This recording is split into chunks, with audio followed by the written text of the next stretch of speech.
The Overwhelm is Optional podcast is for you if you want to quit the struggle with overwhelm. You want to live life to the full. You don't want to compromise your health and relationships in order to have well-paid, satisfying, meaningful work. You want it all on your terms.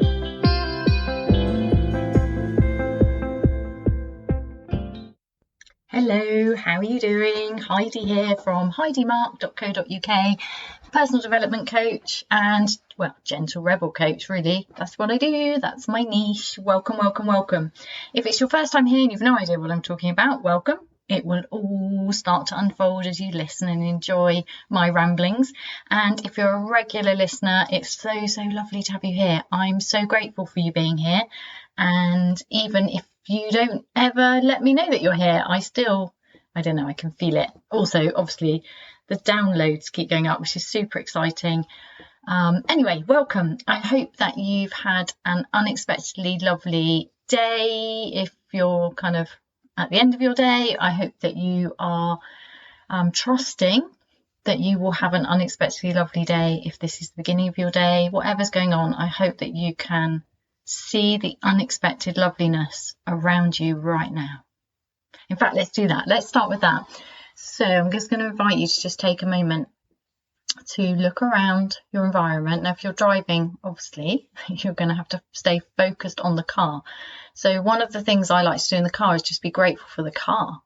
You know, like cars are super cool. You just get to get in them and go where you want and they work and, you know, all of that kind of stuff. We get cross when the car breaks down, but how often are we grateful that the car exists for our transportation? So that's one of the things I like to do in the car that is always unexpectedly lovely for me. I don't know why. There's just something lovely about my car, like a little snail. Freedom, my little home. Anyway, I'm just going to invite you to look around you or just send your attention maybe into your body and just notice something unexpectedly lovely. Now, this means it needs to be something that's going to be a little bit more effortful than just going, oh yeah, that's lovely, yeah, that's really pretty, yeah, that's really nice. It needs to be a bit more. So we're retraining the brain. It has to make a little bit more effort. It's a little stretchier. Did you find something? And then just savor it, really feel it. How lovely is it to find something extra that's already here that you didn't have to create, you didn't have to work for, apart from the effort of finding it. It's already here. And the truth is, most of what we want is already within our sight or our feeling. Feelings certainly are. And all of the stuff we want on the outside of that is more available to us when we're in that gratitude and receiving. So it's a really, really good exercise. I've done lots on this before. Go back and check it out if you want to. Anyway, welcome, welcome, welcome. So this week I'm going to dive further into the topic of self-development hell. So if you're on my mailing list, you will have received an email last week where I wrote a blog about it. I don't usually blog because I find it faster to speak to you. But last week just came out as a blog and I thought, do you know what, I'm just going to blog it. So there's a few blogs on my website, and if you sign up to the mailing list, you'll find out whenever I publish one. And if you want to sign up to my mailing list to do that, if you just go to my website, HeidiMarke.co.uk, on the front page are some beautiful orange buttons telling you can have a free little audio called the 1 Minute Mark, which is your way to get started with neutral noticing, my go-to practice for rebelling, living life to the full, loads and loads of lovely things, getting to know yourself better, everything. It's where I start. So go and sign up if you want to. It'd be lovely to have you there. Anyway, self-development hell. So self-development hell is when you feel like you're just stuck in that circular thing of, I know what I need to do better and I'm trying to do those things. And it's even worse actually when you've done some work towards it. So maybe you've read the book, or maybe you've listened to a podcast and you're like, yeah, I know I ought to do that, but you're not quite doing it. There's a gap between where you are and where you want to be. And self-development hell is this awareness that there's all of these things you ought to be doing. There's all of these things you know you want to improve about yourself, in the belief that when you improve those things, your life will be better. You will feel better. You will feel more relaxed, more together. You'll be a better partner, a better parent, a better friend, better. It's any time we're going, yeah, I need to do that in order to be better, because then when I'm better, I will feel better. I will have a fuller life. I will feel more successful. I will be able to sleep better. I will be healthier. I will be more resilient. There's all of this more, and it's the delaying of life. So there's a gap between where you feel that you are, and this really taps into our feelings of inadequacy, this constant feeling that we're not quite good enough for the life that we want to live. And it's that gap that causes this constant overwhelm in the mind of, I call it an invisible get better at list, where you can catch yourself, and I really recommend you try this because it's a great one. Catch the thoughts that are going, if you were better, then. This postponement of a good feeling because you're not good enough yet. You haven't done that thing yet. You need to practice this more. And it can even, obviously, it's a habit. It's a human habit. So it happens with my clients. It happens with people listening to the podcast going, well, I ought to be listening to the podcast. I ought to be doing the 1 minute mark. I ought to be doing more neutral noticing. I ought to be doing more searching for unexpectedly lovely things. It doesn't matter what it is, it's the how we're doing it. And this is what's really important. It's coming from the idea that we're not good enough for our own lives. We're not good enough for ourselves. And this taps into a feeling of unworthiness. You know, if only I was better, then I would deserve to be loved, to be happy, to feel calm, to sleep well, to feel healthy, to be happier, to have time for myself, to be even more successful, to be able to enjoy my success without having to push through overwhelm. There's this gap, and it is that I'm not good enough. I don't quite deserve it until I've done that. If I change this about myself, then it's the action of having to change ourselves in order to be happy. And that's personal growth, right? That is the self-development industry. And obviously, I'm part of the personal growth industry, the self-development industry. But the difference for me is turning that around and this is why I always come from the Zen premise that you are perfect and a work in progress. That we all are perfect just as we are. And the work, so in my case, the personal growth that I teach, that I coach, that I have courses about, the work is the letting go of the beliefs that you're not perfect.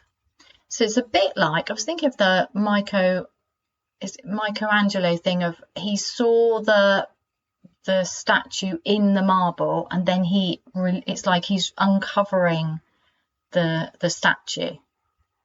And actually, I'm bigging myself up like I'm a famous artist. No, that's how I feel when I do discovery calls and I know that I've found a client that lights me up, that I can really help. Because that's how I look at all of the people I work with. It's like I can see the version of themselves that they want to be, but they're going at it by pushing themselves really hard. Which is the traditional way, right? We, try harder, be better, you ought to be doing, that's just like, we were raised like that. It's a very cultural thing, isn't it? But I love this idea that there's nothing wrong with you.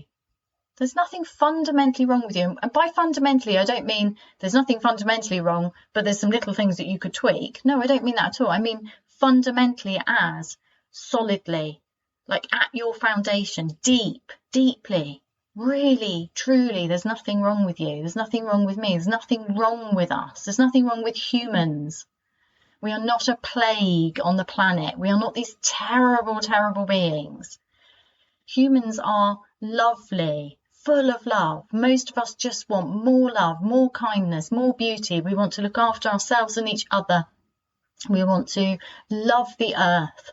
We love animals. We love plants. We love deeply, fiercely. And what we really want to do is live life fully, connected, loving, in a playful, adventurous way. It's about, for me, personal growth is not about anymore. It used to be trying to, whack myself into shape so that then I could be super successful. And by super successful, I mean for me, and I'm sure this is probably true for you because this is my podcast audience, I want to be able to have fulfilling work that pays well.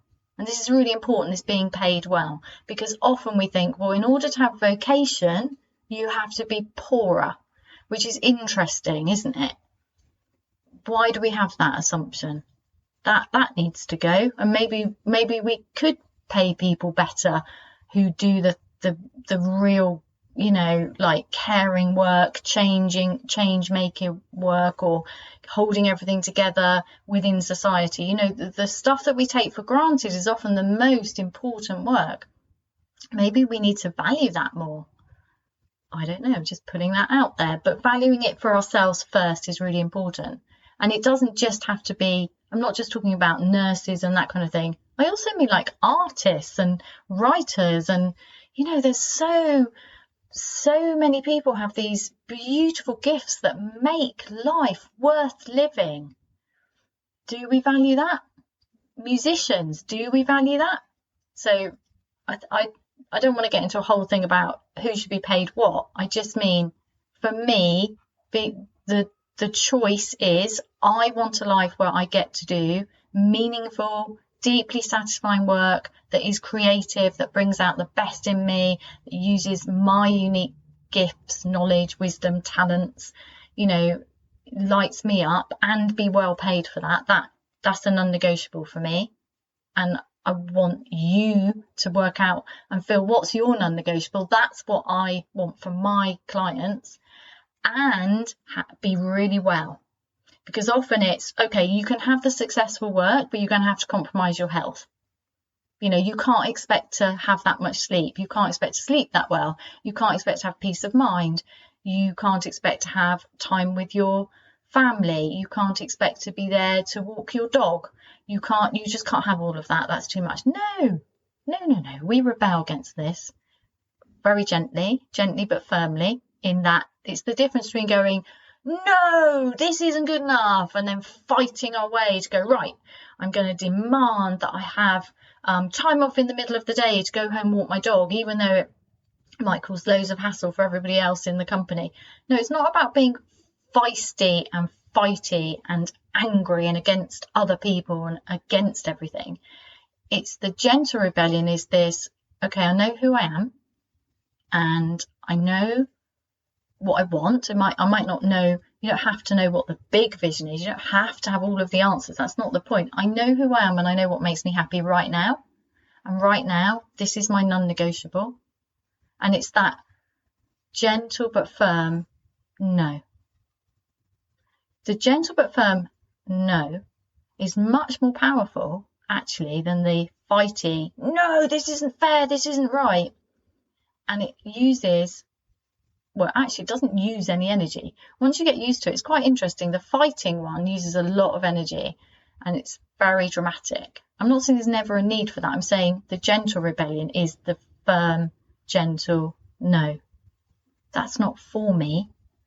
And sometimes we don't even state it out loud. So it doesn't cost us. It might, when you first start practicing this kind of boundary, it can feel like it costs a lot, because there's a release of old patterns. So there's a learning that goes into that until we get to the point where we can go, no.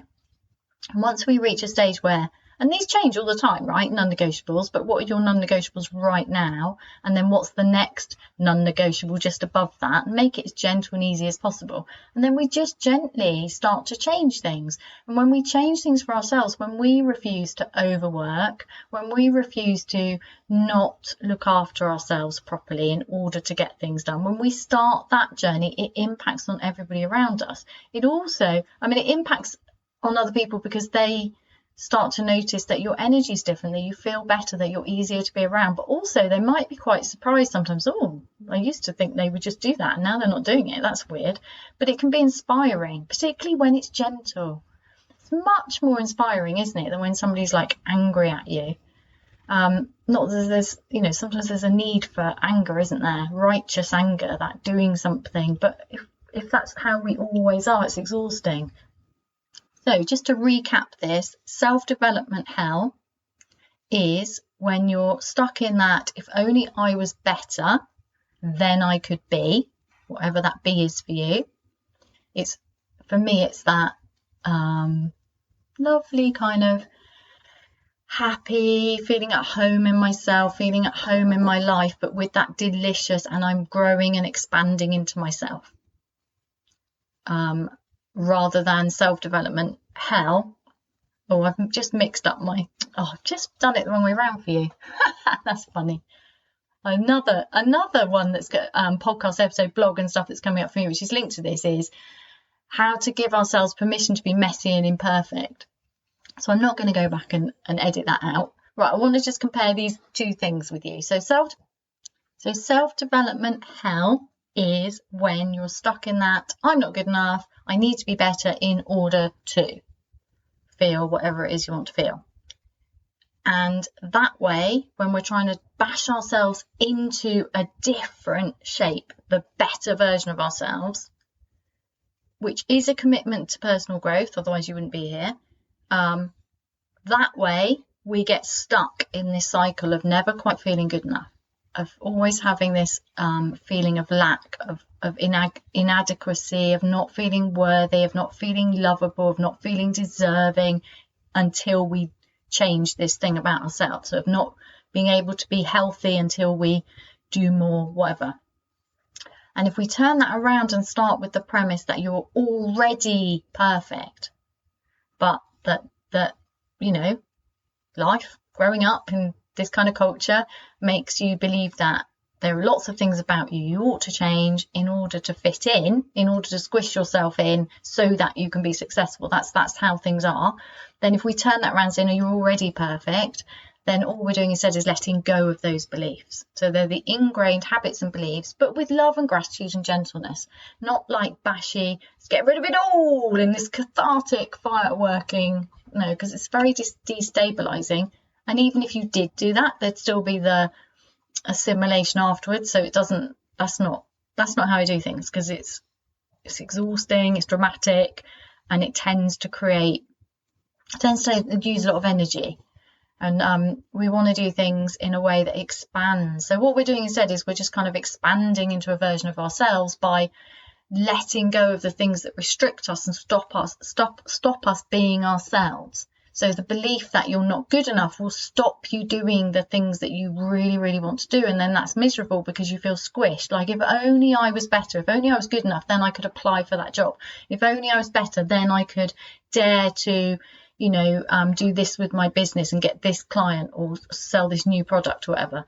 So, yeah, and that's it really. We're turning the personal growth on its head and saying, no, let's do it from the idea, and it doesn't mean you believe it. This is the thing, it's very difficult, isn't it? If I say to you you're perfect and a work in progress, and the work is to gently but firmly release the beliefs that there's anything wrong with you, the problem with this is that to start with, your mind's going to put up lots and lots of blocks to this even being possible for you. Of course it is. That's the point, right?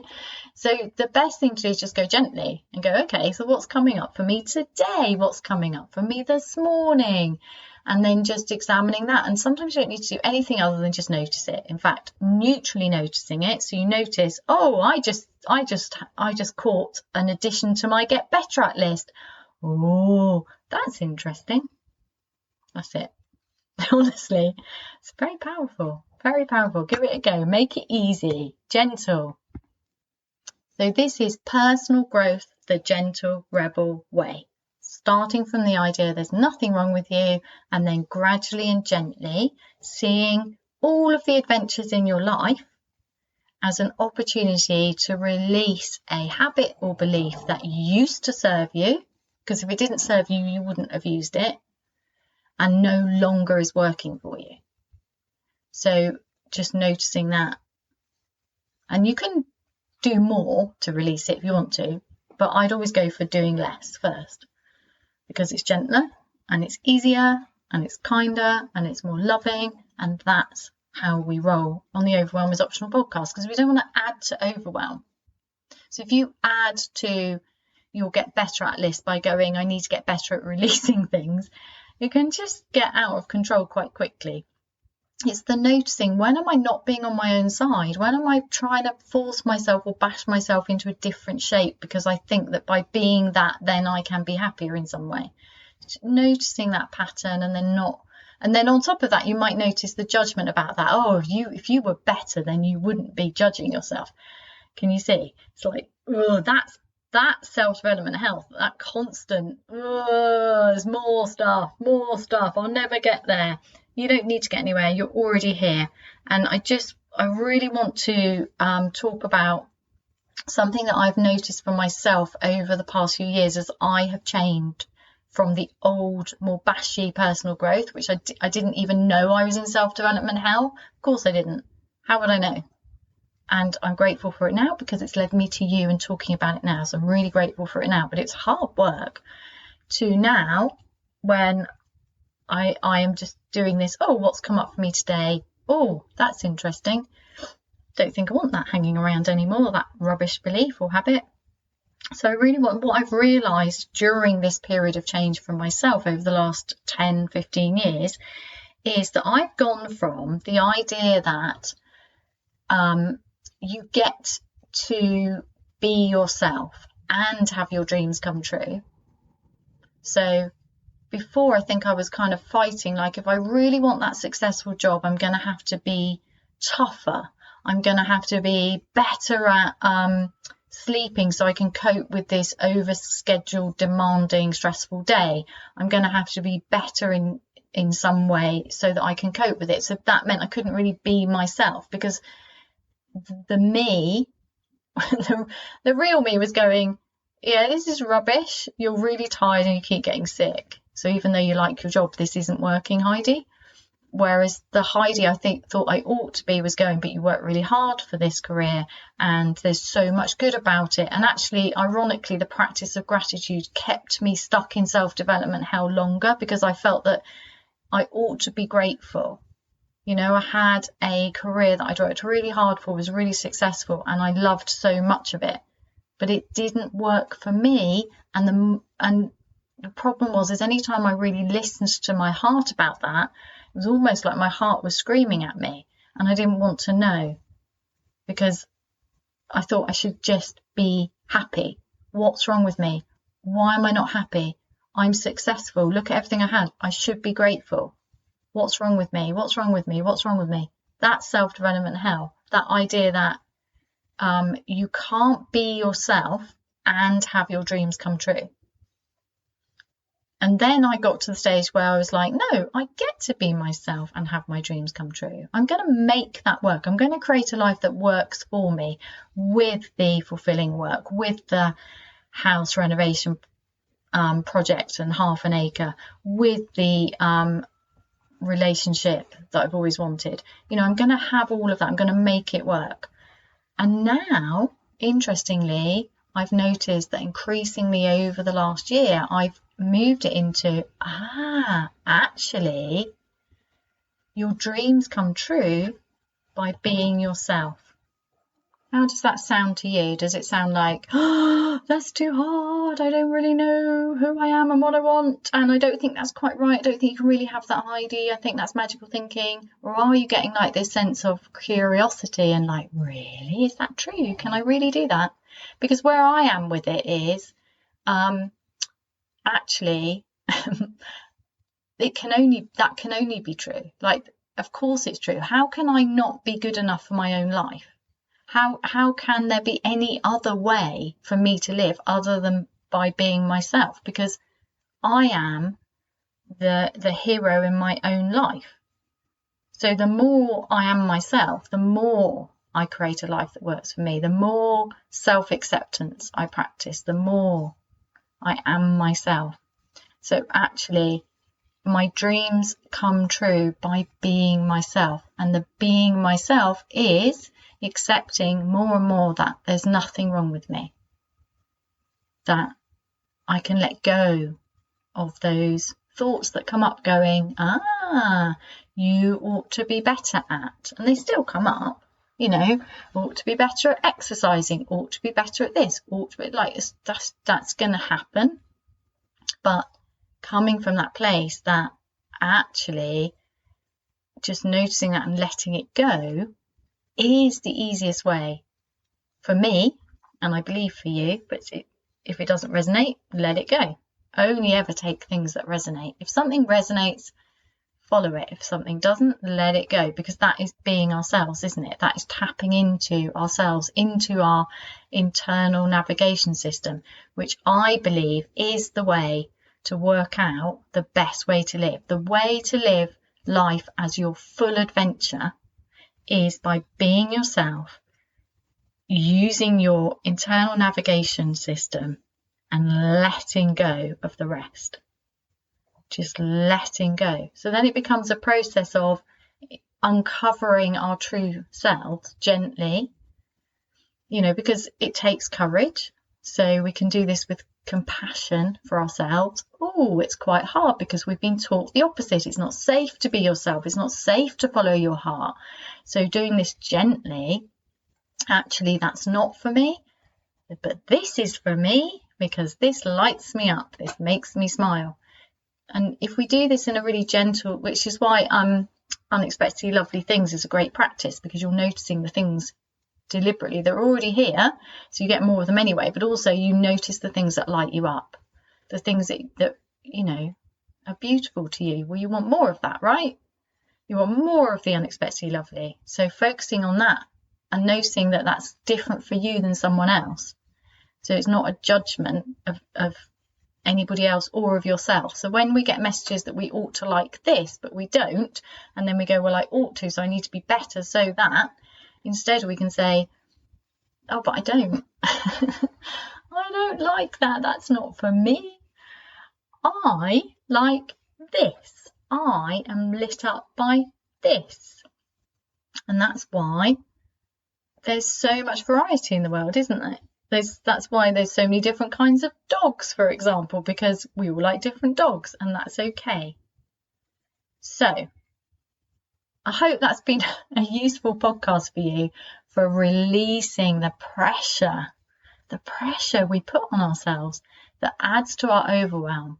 Your invisible get better at list, which keeps you stuck in self-development hell, never quite feeling good enough for your own life, despite the fact that there is nobody else who is good enough for your own life. You are creating your own life.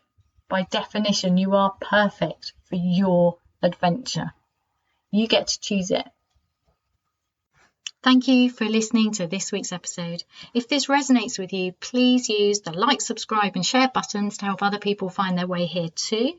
And please do go to www.heidimark.co.uk/the 1 minute mark with an E to join my mailing list and receive my free 1 minute life-changing audio practice.